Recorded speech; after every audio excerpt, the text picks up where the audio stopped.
Hello. Have you ever gone to go see a chiropractor before, or have seen them one-on-one in person?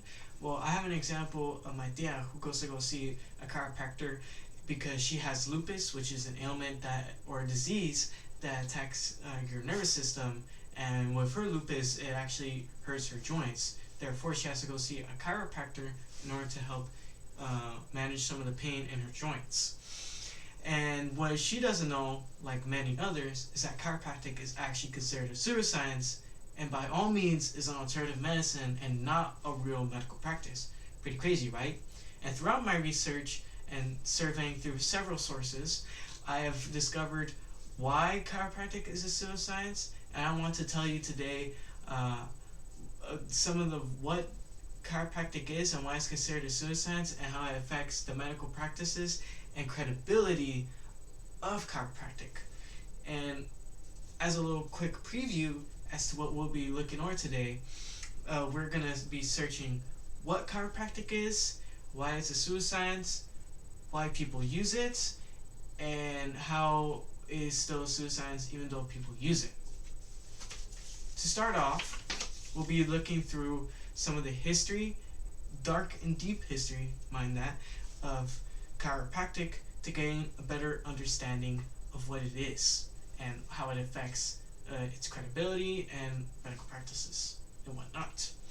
To learn about chiropractic, we need to start with the founder, that being Daniel D. Palmer, and his successor, B.J. Palmer, who Daniel D. Palmer even has a statue made of himself, and we'll get to that later. But to start off, Palmer,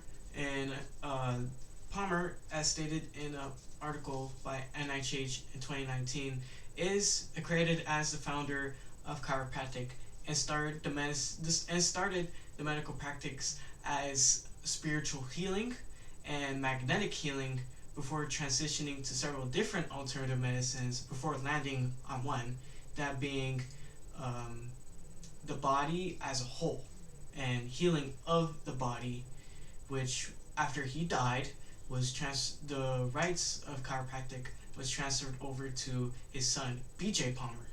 And throughout the years, chiropractic was able to even get accreditation and rose to be actually a very popular medical practice. And this is especially true at the time because not a lot of people knew about alternative medicines or why they could be so dangerous. And therefore, they're able to utilize the system in order to gain rapid popularity. However, before doing that, they're actually having a lot of issues gaining accreditation, and even fought with the AMA for several years at a time trying to get this accreditation, further adding to a lack of credibility, and as to why maybe this is a pseudoscience. This again coming from the source in the article from NIH in 2019. And another reason, and the main reason as to why, or some reasons as to why chiropractic might be losing its credibility, is to its excessive use in alternative medicine, such as the statement of drugs or medicine without drugs, basically meaning no prescription medicine for healing, which is usually important in most medical fields, although maybe I'll give this one a little bit of a slide off because chiropractic isn't really about healing with medicine, but healing through the body of itself, further adding to that idea of it being alternative medicine. And another suspicious thing about chiropractic is that it actually deals with the supernatural and very weird ideologies, such as Daniel D. Palmer thinking that chiropractic is sort of God's way of healing the body, and how chiropractors who practice without a license are called martyrs, and how chiropractic as a whole can be somewhat considered a little bit of a cult in a way, as to many of the chiropractors in the actual fields believe in these ideologies as itself. And this is coming from, again, an article from NIH in 2019, and another article by NIH in 28 and 20. Sorry, I have my notes. Coming from another article by NIH in 2018. Alright. Secondly, chiropractic and subluxation.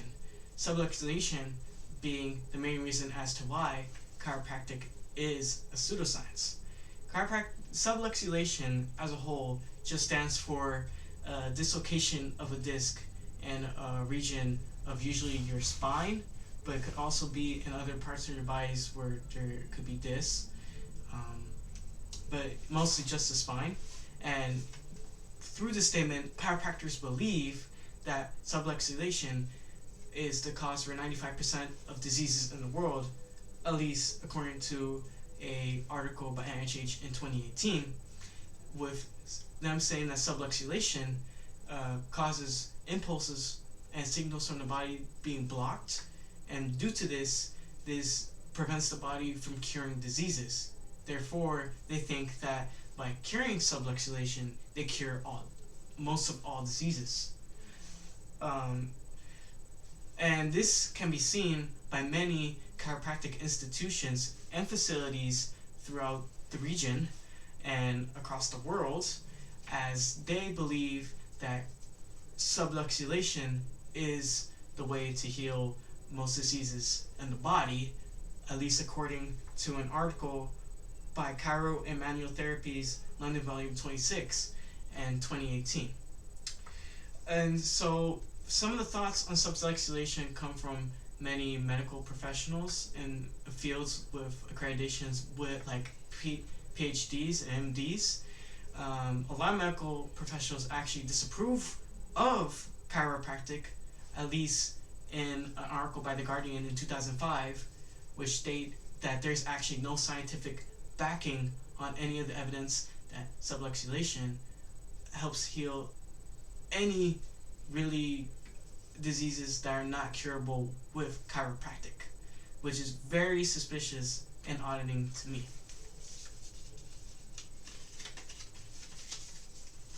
Finally, some of the positives of chiropractic and as to why, but yet you should still consider that it's a pseudoscience.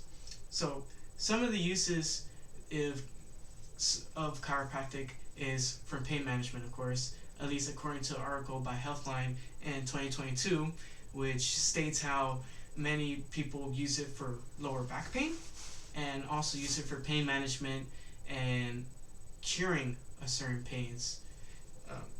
Like athletes who often use this to heal from injuries in sports.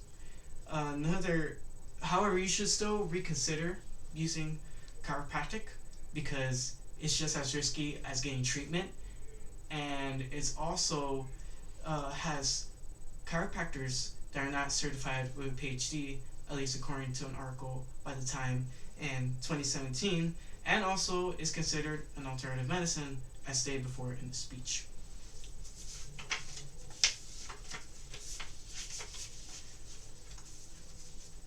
In conclusion, what did we learn?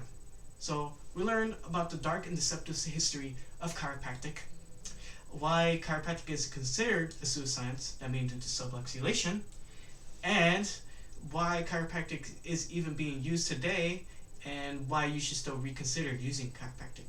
So the next time you do go see a chiropractor, make sure to keep this in mind and stay knowledgeable about the fact that chiropractic is a pseudoscience, and don't fall for any of some of what your chiropractors might say about curing certain things with chiropractic.